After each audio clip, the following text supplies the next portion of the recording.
Hey there, it's Laura here from makingcardsisdone.com, and in today's video I'm showing you how to make a clean and simple shaker card with acetate, foam sheets, and liquid adhesive. So last week Christina Werner shared a video on how to create a super easy shaker card. She uses foam tape and then she doubles it up and then removes the release paper in order to make a shaker. I don't really have foam tape, so I always use fun foam. So in this video I'll be showing you how to create some really easy shaker cards using fun foam. So you just saw me stamping some images from the McGregor's Garden stamp set from Hello Bluebird with Memento Tuxedo black ink onto some white cardstock. And here I'm coloring the flower pot using E57, E55, and E53.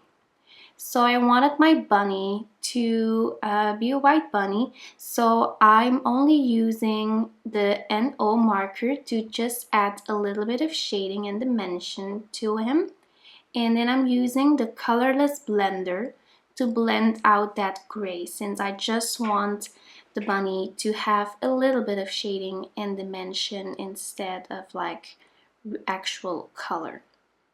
Then I'm using the E000 marker to add some blush to those cheeks and also to add some color to the inside of the bunny's ear.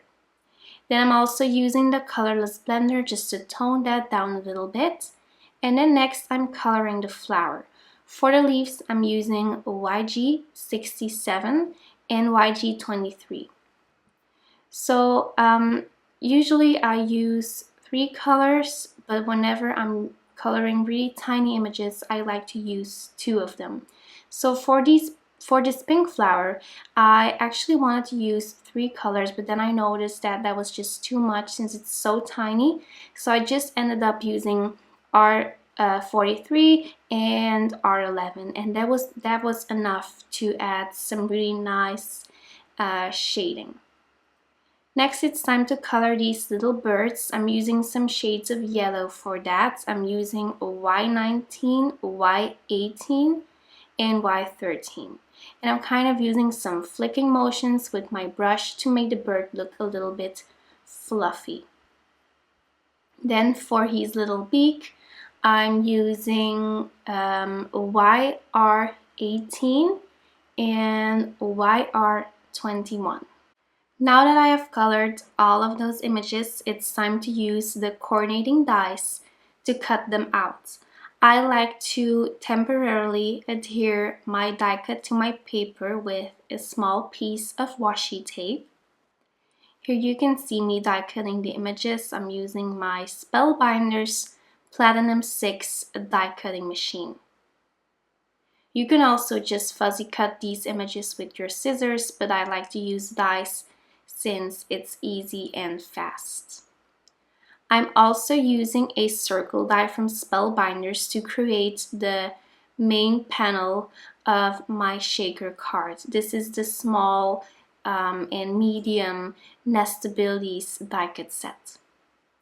I'm adhering a piece of white cardstock to a standard size card with my ATG from Scotch, and then I'm just checking out where I have to put the sequins to fill up my sequin shaker.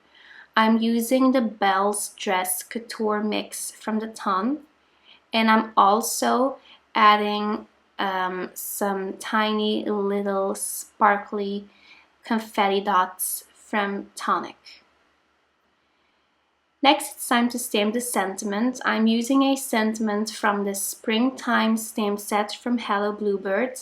I'm positioning it onto my white cardstock, and then I'm picking that up with my mini MISTI, and then finally I can easily stamp that with Memento Tuxedo black ink. So I'm really going for a really clean and simple card over here. It's also inspired by a card from Christina Werner. Then I'm adhering my shaker piece. I'm actually going to adhere a piece of acetate to my shaker panel using the Tonic Nuvo Deluxe Adhesive. And then here's where I'm using my fun foam.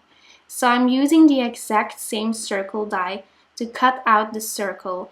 This time I'm using the fun foam and I am die cutting it, so it will kind of flatten out the fun foam a little bit, but it's still thick enough to work as a shaker card. Here I'm using the same Tonic Nuvo adhesive to adhere that piece of fun foam to the back of my main panel. So it's really easy since you can line that up perfectly, and it also makes sure that your sequins will shake really nice. Once that glue was totally dry, I used my scissors to cut off the edges that are hanging off. So for me, this is the easiest way to create a shaker card. I actually did order some foam tape because I'm planning on making a bunch more sequin shakers in the future. So stay tuned for more videos on that. Finally, it's time to adhere this piece to my standard size note card.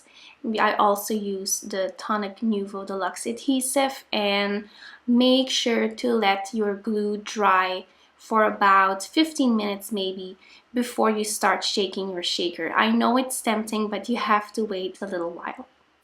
I adhered all of my colored images with some foam squares to my card, and then I also added some sparkle using a Spectrum Noir clear overlay sparkle pen. And here you can see the finished shaker cards. Thank you so much for watching this video. Make sure to check out my blog for more information, and I'll see you very soon. Bye bye.